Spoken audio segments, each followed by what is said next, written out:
एक ऐसा कत्ल जिसमें प्रयोग हुआ हथियार आज तक नहीं मिला। भारत के इतिहास का एकमात्र ऐसी हत्या जो दुनिया में सबसे ज़्यादा चर्चित हुई, जिस पर दुनिया ने रिसर्च की, वो रिसर्च आज भी जारी है। एक ऐसी हत्या जिसने रानी विक्टोरिया के राज को हिला दिया था। क्या है पूरी बात हम आपको बताएंगे, लेकिन वीडियो में आगे बढ़ने से पहले अगर आप नए हों तो चैनल को सब्सक्राइब कर लें और वीडियो को लाइक कर दें। तो चलिए शुरू करते हैं। ये सनसनीखेज घटना है साल 1933 की, तारीख 26 नवंबर, जगह हावड़ा रेलवे स्टेशन। इस स्टेशन के बाहर हमेशा की तरह उस दिन भी काफ़ी चहल पहल थी। वहाँ के जाने माने जमींदार अमरेंद्र चंद पांडे स्टेशन के बाहर ही भीड़ से गुजर रहे थे। 20 साल के नौजवान अमरेंद्र अपनी ही धुन में चल रहे थे, इस बात से अनजान कुछ देर बाद उनके साथ कोई अनहोनी होने वाली है। वो भीड़ से निकल रहे थे, तभी अचानक उन्हें धक्का मारते हुए एक शख्स गुजरता है। धक्का मारने वाला शख्स खादी का कपड़ा पहने हुए था, लेकिन उसका चेहरा नहीं देख पाते हैं। वो शख्स जैसे ही आंखों से ओझल होता है, तभी युवा जमींदार को याद आता है कि उनके दाएं बाह में कुछ चुभा है। थोड़ी देर बाद दर्द भी शुरू हो जाता है, इसीलिए वो देखने लगते हैं। पता चलता है कि उनकी बाह में कुछ सुई जैसा चुभोया गया है। फिर वो शोर मचाने लगते हैं, वो देखो, उसने मेरे हाथ में कुछ चुभो दिया है। सुई की चुभन को लेकर उनके रिश्तेदार और परिचित आराम करने की सलाह देते हैं और डॉक्टर जांच का भी भरोसा देते हैं। अभी इन्हीं सब जद्दोजहद में ये लोग थे ही, तभी अमरेंद्र के बड़े भाई व सौतेले भाई बुनियोंद्र वहाँ आते हैं। वो भी अमरेंद्र के घाव को देखते हैं। थोड़ी देर तक बात होती है, फिर ये कहते हैं कि ऐसा तो होता रहता है, इसमें कौन सी बड़ी बात है। जरा सी चोट लग गई है, इसके लिए क्या परेशान होना। जाहिर है मामूली खरोच या फिर कोई चीज चुभ जाने पर इतना गंभीर क्या होना, ये तो आम बात है। यही सुनकर अमरेंद्र ने भी अपने सफर को जारी रखने का फैसला लेते हैं। इस तरह 2 दिन तक सब कुछ ठीक रहता है, लेकिन तीसरे दिन अचानक अमरेंद्र को बुखार हो जाता है। बुखार भी हल्का नहीं बल्कि काफी तेज। ये देखकर अमरेंद्र खुद परेशान हो जाते हैं और कोलकाता लौट आते हैं। यहाँ इलाज भी शुरू होता है, लेकिन बुखार कम नहीं होता है और ना ही बेचैनी, बल्कि परेशानी लगातार बढ़ती जाती है। सांस भी फूलने लगती है। इलाज हो रहा था, लेकिन हालत खराब होती जा रही थी। 3 दिसंबर की रात, यानी घटना के महज 1 हफ्ते बाद ही उन्हें कोमा में रखना पड़ता है। फिर भी तबीयत में सुधार नहीं होता है और फिर अगली सुबह वो होता है जिसके बारे में किसी ने सोचा नहीं था। 4 दिसंबर की सुबह सबसे युवा जमींदार अमरेंद्र की मौत हो जाती है। शुरुआत में डॉक्टरों ने बताया कि अमरेंद्र की मौत निमोनिया की वजह से हुई। फिर भी जांच के लिए उनके खून का सैंपल पहले ही लैब भेजा जा चुका था। मौत के बाद जब उनकी रिपोर्ट सामने आई तो वो बेहद ही चौंकाने वाली थी।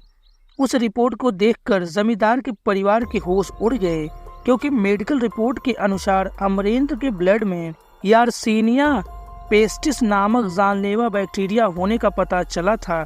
ये वही बैक्टीरिया यानी जीवाणु था जिसकी वजह से भयानक महामारी प्लेग होती है।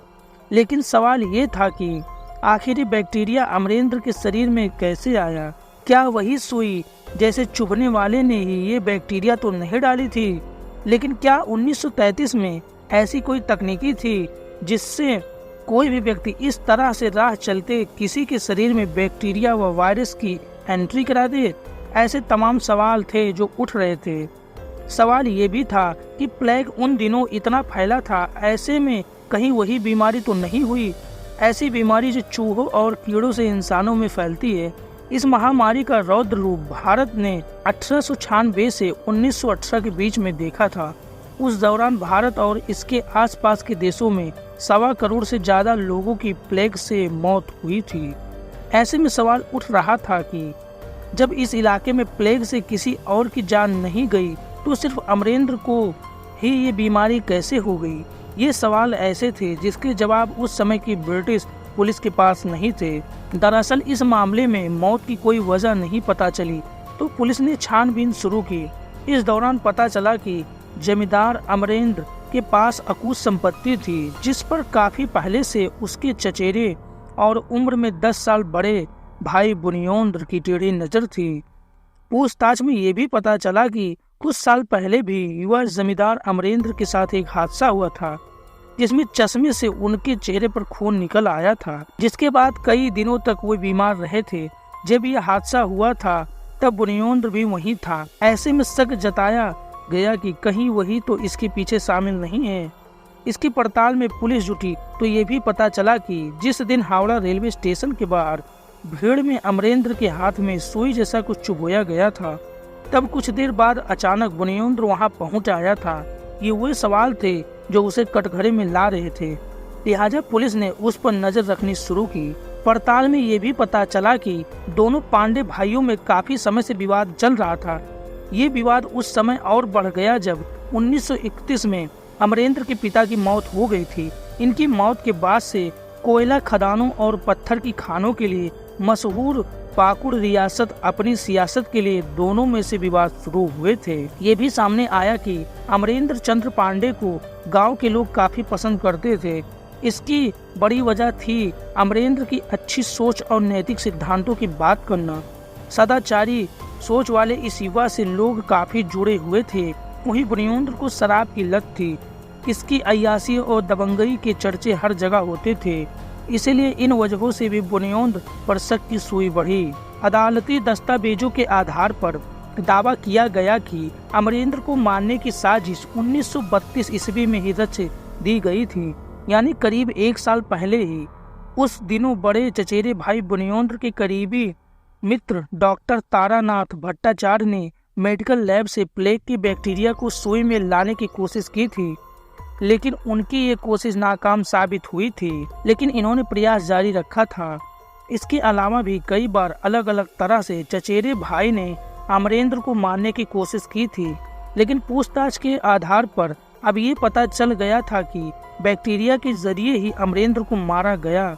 लेकिन किस सिरिंजी से बैक्टीरिया को शरीर में प्रवेश कराया गया, उस बारे में आज तक कोई जानकारी नहीं मिल पाई और न ही वो सुई बरामद हो पाई। अदालती दस्तावेजों के अनुसार डॉक्टर तारानाथ भट्टाचार्य 12 जुलाई 1933 को बुनियोंद्र के साथ कोलकाता आए थे। इस बात के पुख्ता प्रमाण मिलने के बाद ब्रिटिश पुलिस ने हत्या के 3 महीने बाद यानी फरवरी 1934 में बुनियोंद्र और डॉक्टर तारानाथ को गिरफ्तार किया था। पुलिस की जांच में दोनों के इस वारदात में शामिल होने के लेकर कई पुख्ता प्रमाण मिले थे, जिसमें पुलिस जांच अधिकारियों ने बुनियोंद्र की यात्राओं से जुड़े दस्तावेजों, बॉम्बे के होटलों के बिल, होटल के रजिस्टर में दर्ज उनकी लिखावट वाले कागजात, लैब को भेजे गए मैसेज और चूहे खरीदने वाली दुकान की रसीदें भी मिली थी, जिनके जरिए पुलिस ने सबूत जुटाए थे। इस केस में 9 महीने तक सुनवाई चली थी, जिसमें कोर्ट ने कहा था कि सबूतों से साफ होता है कि अभियुक्तों ने बॉम्बे स्थित अस्पताल से प्लेग बैक्टीरिया को चुराया था। इसके बाद उसे कोलकाता तक जिंदा लाया गया था। इस सुनवाई में बुनियोंद्र और डॉक्टर तारानाथ भट्टाचार्य के खिलाफ पता चला कि दोनों ने अमरेंद्र की हत्या करने के लिए पैसे भी दिए थे। इसके लिए एक अन्य व्यक्ति की भी मदद ली गई थी। इस केस में दोनों को मृत्यु दंड की सजा दी गई थी। हालांकि कलकत्ता हाई कोर्ट ने साल 1936 में इस मामले में दायर की गई अपील पर सुनवाई करते हुए सजा को कम करते हुए मृत्यु दंड को उम्र कैद में बदल दिया था। इस कहानी का उद्देश्य सिर्फ आप तक हकीकत पहुंचाना है। बाकी आपकी क्या राय है कमेंट में जरूर बताएं और चैनल को सब्सक्राइब कर लें। मिलते हैं अगले वीडियो में, तब तक के लिए जय हिंद।